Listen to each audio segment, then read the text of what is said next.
சண்முகத்தை போன்றவர்களுக்கு அவர்கள் போவதற்கு ஏதேனும் காரணம் வேண்டும் என்பதற்காக எங்களை காரணம் காட்டிவிட்டு அவர்கள் வெளியேறுகிறார்கள்.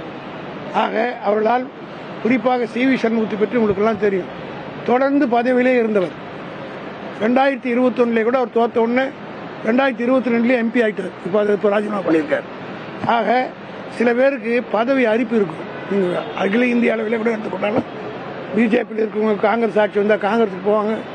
காங்கிரஸில் எங்களோட ராஜ்யசபாவில் 5 பேர் காங்கிரஸ் தான் பிஜேபியோட மந்திரி ஆகிட்டாங்க. இதெல்லாம் வடநாட்டில் இந்த கட்சி மாறுகிற கலாச்சாரங்கள்லாம் இருந்தது. ஆனால் தமிழ்நாட்டில் இதுவரையிலே 60 ஆண்டு காலமாக மேலாக ஏன் 52 தேர்தலில் இருந்து இதுவரையில் தமிழ்நாட்டில் கட்சி தாவறது மைனாரிட்டி அரசு என்றெல்லாம் பார்க்காத ஒன்று இப்பொழுது ஏற்பட்டிருக்கிறது.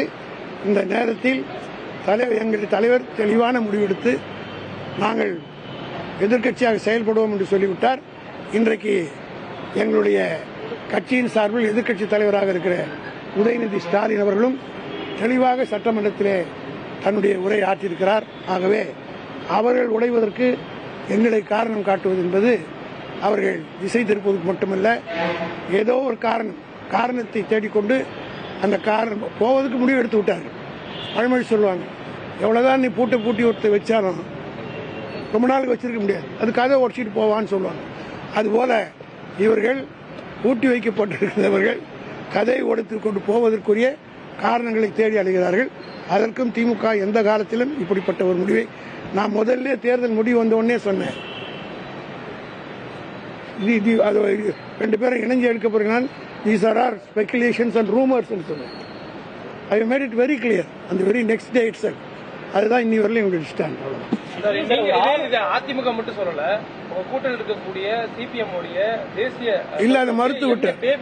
தேவி மறுத்து விட்டார். அப்படி இதெல்லாம் தவறான வதந்தின்னு சொல்லிட்டார். வதந்தின்னு சொல்லிட்டார். திமுக எல்லா கட்சியும் நீங்க பாத்தீங்கன்னா உடைஞ்சு போச்சு. திமுக ஒண்ணுதான் ஒரே ஒரு இடம் வச்சு பெற்று கூட உடையல. ஆக நிலையான திமுக. அதனால வெற்றி தோல்வி பற்றி எனக்கு கவலை. நான் தெளிவாக சொல்லிட்டு ஒரே ஒரு இடம் நினைச்ச போது திமுக ஸ்பிளிட் வரல.